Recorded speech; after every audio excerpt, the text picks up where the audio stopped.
and this is Artlife.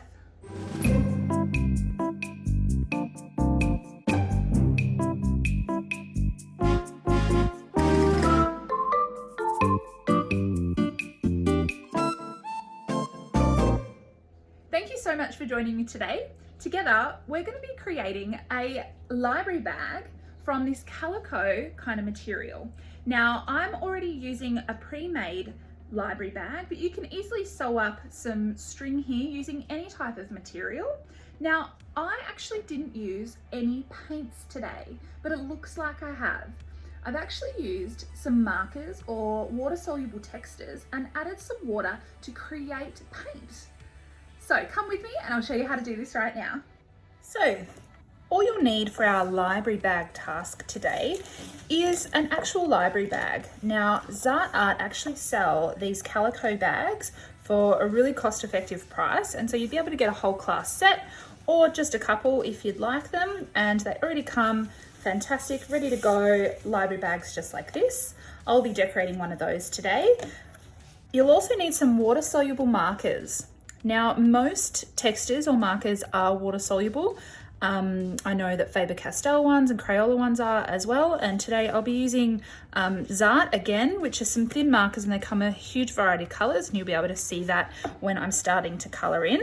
You'll also need some water and brushes because we're going to add water to these textures to turn them into paint. Now, you will need some sort of permanent pen as well. Because we're wanting to do some outlines, we don't want the permanent pen to run like the textures do. So you could use some sort of permanent marker like this, a Sharpie. Today, I'm going to be using a chalk marker, which I got from Kmart. So you'll be able to see what that looks like. Let's get started. It's a fantastic task for a whole class for you to create your very own bags with personalised names on them. So please make sure if you create a class worth or even just at home, please tag me at Artlife Art Lessons on Facebook or at artlife.melv on Instagram, because I would love to see what you're doing at home. Now, when you're drawing, it's good to come up with some sort of theme. If you're doing young kids, you might choose to just get them to do some simple shapes like this. You might even get them to trace some shapes. Depending on the age level of your child or the students you're working with, probably will depend on the level of detail or the sophistication of the drawing. But today I'm using a chalk marker. These are fantastic because they're essentially paint, and you can see that the colour's really vibrant. If you don't have anything like this, I just got them from Kmart, but if you don't have anything like this, a permanent marker, a Sharpie will work. We want it to be a permanent marker though, because in using water, we don't want the drawing part to bleed or go watery. So I'm going to do a drawing today of a really large sort of rainforest leaf. I've done this in the past on another activity, but I want to show you what it looks like. The essential sort of shape you're going for is a large heart.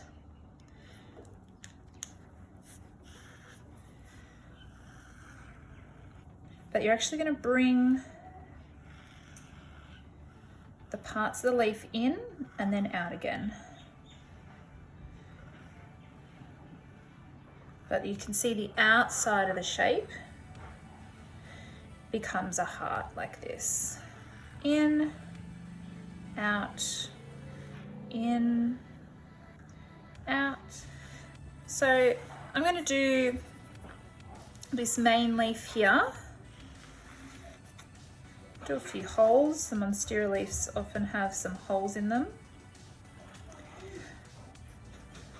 So I just want to show you what it looks like, but I'm actually going to add some of these other geometric kind of shapes amongst this design, just to show you what it looks like if you're doing something a little bit more simple. It's at this point too that if you're doing this for your child and you need a name on the bag, that you might actually write the name with the permanent pen.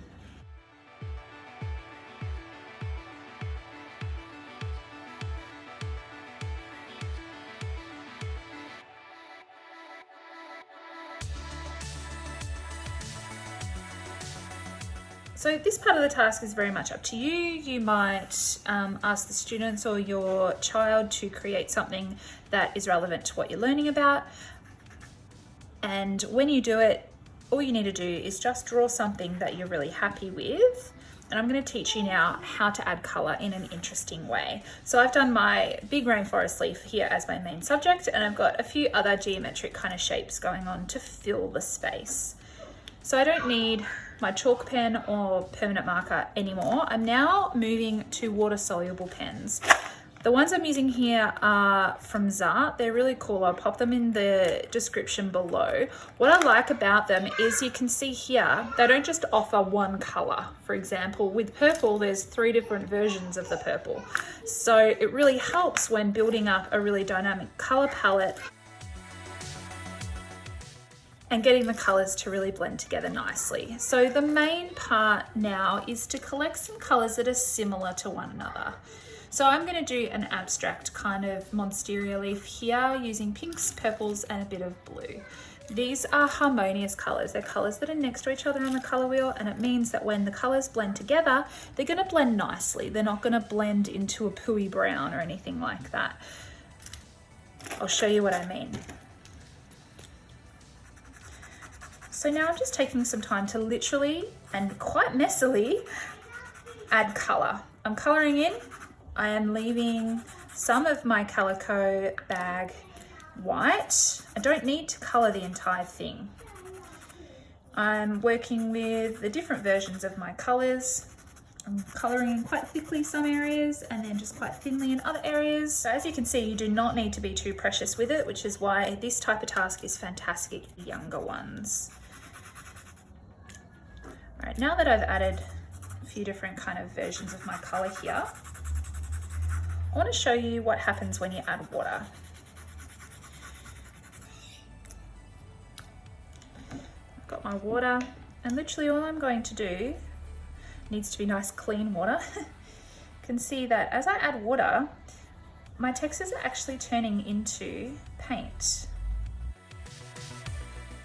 The areas that I've painted in a darker kind of heavier sort of shade, it will stay nice and dark.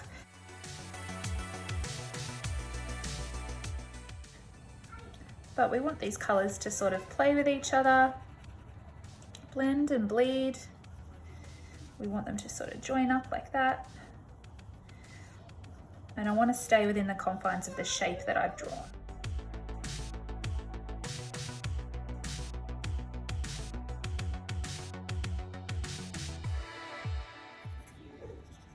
Now at this point I want you to notice that my permanent pen or my chalk marker is not bleeding, it's not turning into paint, and that is what we want. We want the colors to blend and we want the outline or the drawing to stay as it is. Now if I add too much water, it will bleed out outside of my sort of lines here, but that actually looks quite nice anyway. So I'm just going to go ahead now and do a whole lot of colouring in and then add some water afterwards.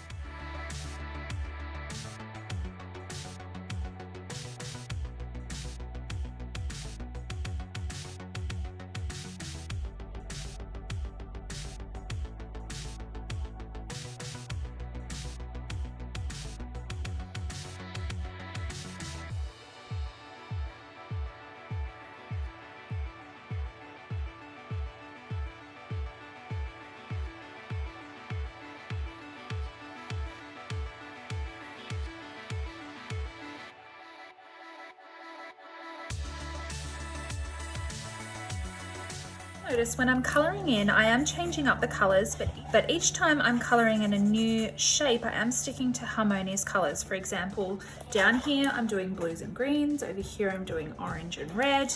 The colours will always need to work nicely together in order to blend without making an absolute mess.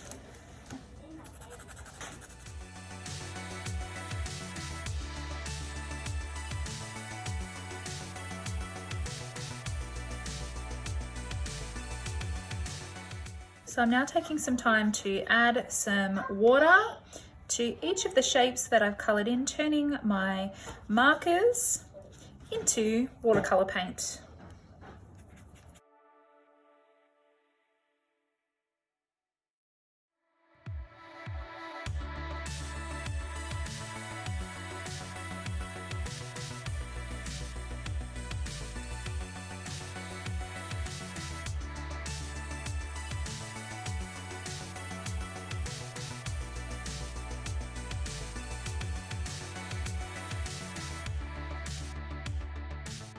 So as you can see, if you're wanting to paint a calico library bag, you do not need fabric paint or any sort of special paint.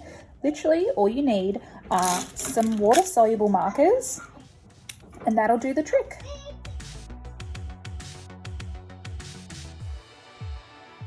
So it's as simple as that. I really hope you've enjoyed creating library bags with me today and turning textures into paint. Please make sure you subscribe, like and comment for future videos, and have a great day.